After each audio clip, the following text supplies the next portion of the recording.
नमस्कार दोस्तों, मैं हूं विजेंद्र कुमार और स्वागत है मेरे YouTube चैनल में। दोस्तों, आज का हमारा जो टॉपिक है वो है technical term use in turnout. तो दोस्तों, सबसे पहले हम जान लेते हैं कि टर्नआउट क्या होता है और इसके कितने कंपोनेंट्स होते हैं। तो दोस्तों, रेलगाड़ी को एक ट्रैक से दूसरे ट्रैक पर ले जाने के लिए जो व्यवस्था की जाती है, जो अरेंजमेंट की जाती है, उसको कहते हैं टर्नआउट।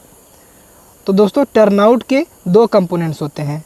पहला होता है पॉइंट और दूसरा होता है क्रॉसिंग।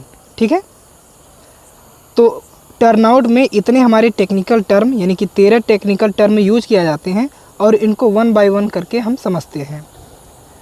तो पहला हमारा स्टॉक रेल होता है, दूसरा टंग रेल होता है, तीसरा चेक रेल होता है, चौथा लीड रेल होता है, पांचवा विंग रेल होता है, छठा होता है पॉइंट एंड सप्लाइस रेल और सातवां होता है स्ट्रेचर बार।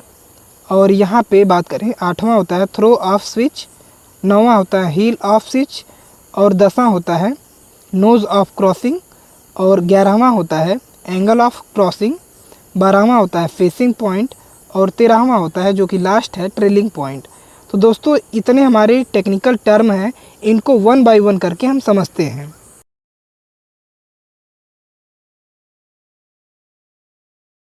तो दोस्तों, सबसे पहले हम स्टॉक रेल की डेफिनेशन समझ लेते हैं।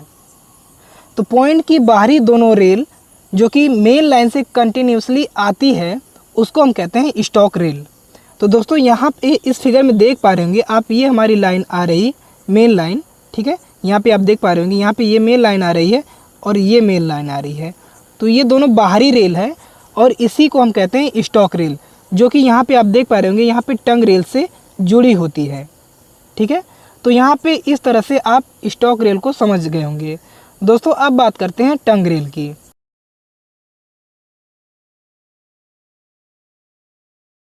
तो दोस्तों, सबसे पहले हम टंग रेल की डेफिनेशन समझ लेते हैं।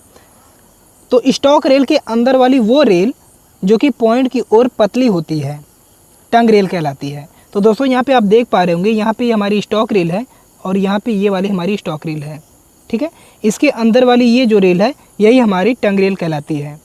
चूँकि ये पॉइंट की ओर पतली है और जीभ के आकार की है, इसीलिए इसको हम टंग रेल कहते हैं। दोस्तों, टंग रेल जो होती है ये स्ट्रेचर बार की सहायता से स्विच बॉक्स से या मोटर से जुड़ी हुई होती है और इसी मोटर की सहायता से ये आगे यानी इस साइड में और इस साइड में सरकाई जाती है। ठीक है, सरकाई इसलिए जाती है क्योंकि जब ये इधर सरकाई जाती है तो इस रेल से आके सट जाती है, यानी स्टॉक रेल से सट जाती है और जो हमारी ट्रेन होती है, जो हमारी रेलगाड़ी होती है, वो इसी ट्रैक पे चली जाती है, यानी कि इस वाले ट्रैक पे चली जाती है। ठीक है, और जब ये इस साइड में सटा हुआ होता है, इस साइड में, तो हमारी ट्रेन जो है सीधी चली जाती है। ठीक है, यहाँ पे। तो इस तरह से हम यहाँ पे क्रॉसिंग को भी समझ गए। दोस्तों, अब बात करते हैं चेक रेल की।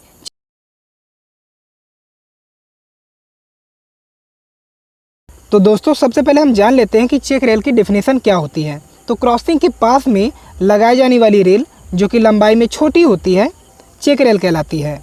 ओके, तो दोस्तों, आप इस फिगर में देख पा रहे होंगे, यहाँ पे हमारी जो क्रॉसिंग है और क्रॉसिंग के पास में ही ये हमारी छोटी सी रेल लगाई गई है, इसी को हम चेक रेल कहते हैं। दोस्तों, जो चेक रेल होती है वो दोनों साइड में लगाई जाती है क्रॉसिंग के, तो यहाँ पे ये हमारी चेक रेल है। और दोस्तों, चेक रेल जो होती है वो स्टॉक रेल से लगी हुई होती है। यहाँ पे स्टॉक रेल यहाँ पे और यहाँ पे ये स्टॉक रेल है। ओके, दोस्तों, अब समझ लेते हैं कि चेक रेल लगाई क्यों जाती है।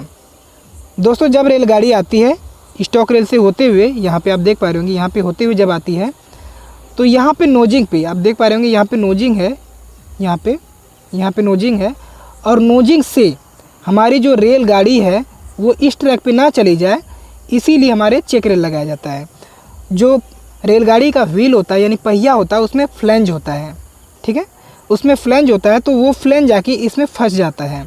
दोस्तों, आप रेलगाड़ी को जब देखेंगे तो उसके व्हील में अंदर की साइड में एक फ्लैंज होता है। ठीक है, जो कि इसमें आके फंस जाता है और रेलगाड़ी इस साइड में यानी कि इस साइड में नहीं जा पाती है और जो रेलगाड़ी होती है वो इस ट्रैक से आते हुए सीधी निकल जाती है, यानी कि यहाँ से स्टॉक रेल से सीधी निकल जाती है। तो दोस्तों, इस तरह से हमारी क्रॉसिंग हो जाती है। दोस्तों अब बात करते हैं लीड रेल क्या होती है।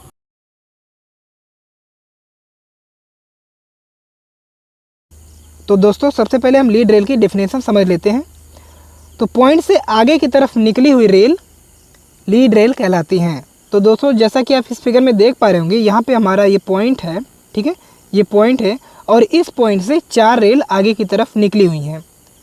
यहाँ पे आप देख पा रहे होंगे, यहाँ पे हमारी 2 मेन रेल है और यहाँ पे 2 ब्रांच रेल है, ठीक है, जो कि आगे की तरफ यानी क्रॉसिंग की तरफ बढ़ रही हैं।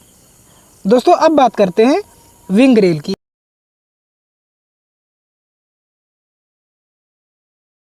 तो दोस्तों सबसे पहले हम विंग रेल की डेफिनेशन समझ लेते हैं। तो पॉइंट से निकली हुई 4 रेल, जिसमें 2 मेन रेल होती हैं और 2 ब्रांच रेल होती हैं। दोस्तों ब्रांच रेल अंदर की तरफ होती हैं और वो क्रॉसिंग पर आकर समाप्त कर दी जाती हैं। तो दोस्तों जैसा कि आप इस फिगर में देख पा रहे होंगे, यहाँ पे ये जो हमारी रेल है इसको हम मेन रेल कहते हैं या फिर स्टॉक रेल कहते हैं। दोस्तों इस साइड में भी हमारी मेन रेल है और यहाँ पे अंदर वाली जो रेल है इसी को हम विंग रेल कहते हैं। और दोस्तों जैसा कि आप देख पा रहे हैं, यहाँ पे आके ये मोड़ दी गई हैं पंख की तरह, ठीक है, इसको भी मोड़ दिया गया है, ठीक है, इसी को हम विंग रेल कहते हैं। तो दोस्तों अब बात करते हैं पॉइंट रेल व सप्लाइज रेल की।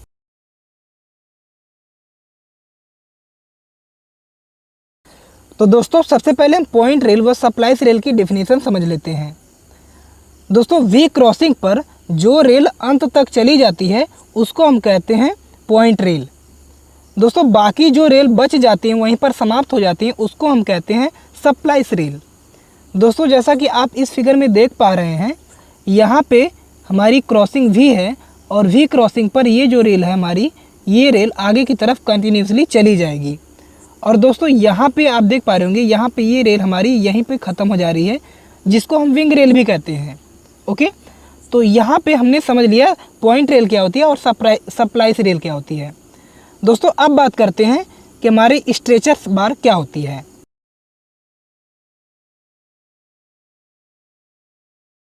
तो दोस्तों सबसे पहले हम स्ट्रेचर बार की डेफिनेशन समझ लेते हैं।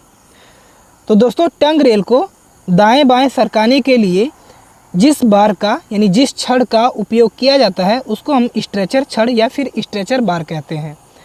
तो दोस्तों जैसा कि आप इस फिगर में देख पा रहे होंगे, यहाँ पे हमारी टंग रेल है, ठीक है, यहाँ पे ये हमारी टंग रेल है और यहाँ पे जो हमारी टंग रेल की टो है, ठीक है, जहाँ पे हमारी स्ट्रेचर बार जुड़ी होती है उसको हम टंग रेल की टो कहते हैं।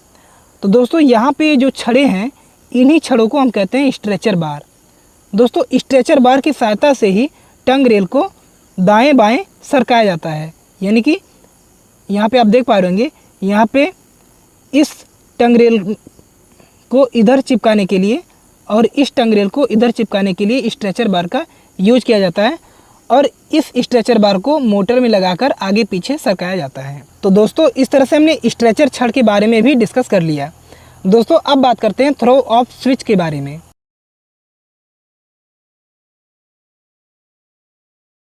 तो दोस्तों सबसे पहले हम थ्रो ऑफ स्विच की डेफिनेशन समझ लेते हैं। तो दोस्तों हमारी जो टंग रेल होती है वो स्टॉक रेल से जितनी साइड डिस्टेंस कवर करती है उसको हम कहते हैं थ्रो ऑफ स्विच। तो दोस्तों जैसा कि आप इस फिगर में देख पा रहे होंगे, यहाँ पे हमारी ये जो टंग रेल है और यहाँ पे हमारी स्टॉक रेल है।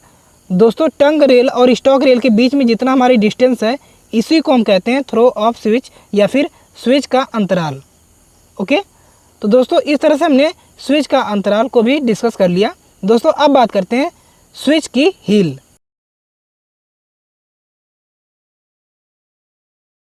तो दोस्तों सबसे पहले हम हील ऑफ स्विच की डेफिनेशन समझ लेते हैं।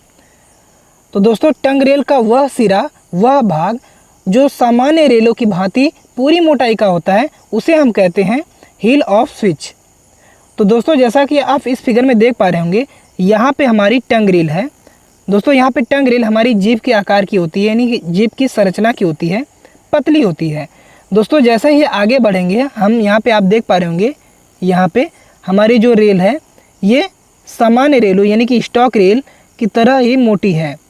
तो इसी को हम कहते हैं जो कि सामान्य मोटाई की है, इसी को हम कहते हैं हील ऑफ स्विच।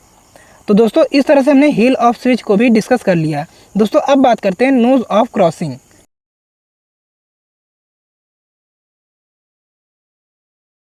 तो दोस्तों सबसे पहले हम नोज ऑफ क्रॉसिंग की डेफिनेशन समझ लेते हैं।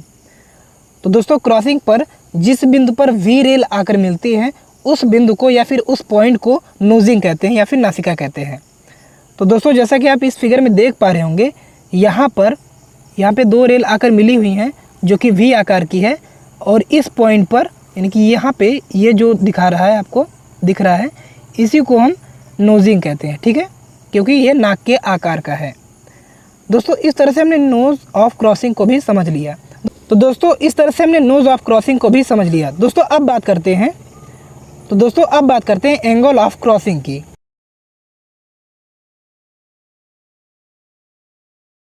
तो दोस्तों सबसे पहले हम एंगल ऑफ क्रॉसिंग की डेफिनेशन समझ लेते हैं। तो दोस्तों क्रॉसिंग पर वी आकार की जो रेल होती हैं वो जितना एंगल बनाती हैं उसी को हम कहते हैं एंगल ऑफ क्रॉसिंग। तो दोस्तों जैसा कि आप इस फिगर में देख पा रहे होंगे, यहाँ पे हमारी वी आकृति की जो दो रेल हैं और इनके बीच में जितना एंगल बन रहा है इसी को हम कहते हैं एंगल ऑफ क्रॉसिंग, ठीक है। तो दोस्तों इस तरह से हमने एंगल ऑफ क्रॉसिंग को भी डिस्कस कर लिया। दोस्तों अब बात करते हैं फेसिंग पॉइंट की।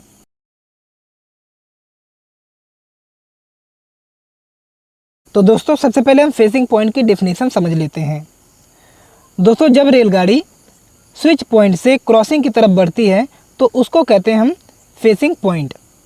दोस्तों ये टेक्निकल टर्म गाड़ी की दिशा को प्रदर्शित करने के लिए यानी व्यक्त करने के लिए बताया जाता है।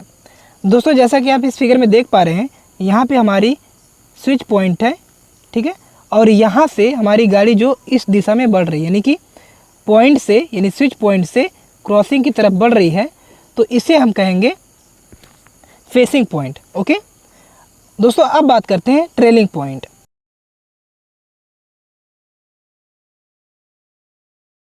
तो दोस्तों सबसे पहले हम ट्रेलिंग पॉइंट की डेफिनेशन समझ लेते हैं।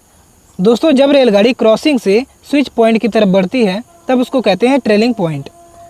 दोस्तों जैसा कि आप इस फिगर में देख पा रहे होंगे, यहाँ पे हमारी क्रॉसिंग है, ठीक है, यहाँ पे हमारी क्रॉसिंग है और ये हमारा स्विच पॉइंट है। दोस्तों जब गाड़ी इस डायरेक्शन में यानी इस दिशा में बढ़ेगी तब इससे कहेंगे ट्रेलिंग पॉइंट। दोस्तों जब ये गाड़ी स्विच पॉइंट से क्रॉसिंग की तरफ बढ़ेगी तब इसको हम कहेंगे फेसिंग पॉइंट। ओके तो दोस्तों इस तरह से हमने टर्न आउट में यूज होने वाले सभी टेक्निकल टर्म को डिस्कस कर लिया। तो दोस्तों आई होप कि आपको ये वीडियो समझ में आ गया होगा और पसंद भी आया होगा। तो दोस्तों अगर आप मेरे चैनल पर नए हो तो चैनल को सब्सक्राइब कर लें। वीडियो अच्छा लगे तो लाइक शेयर कमेंट जरूर करें। ओके मिलते हैं एक नए वीडियो में, तब तक के लिए धन्यवाद। जय हिंद।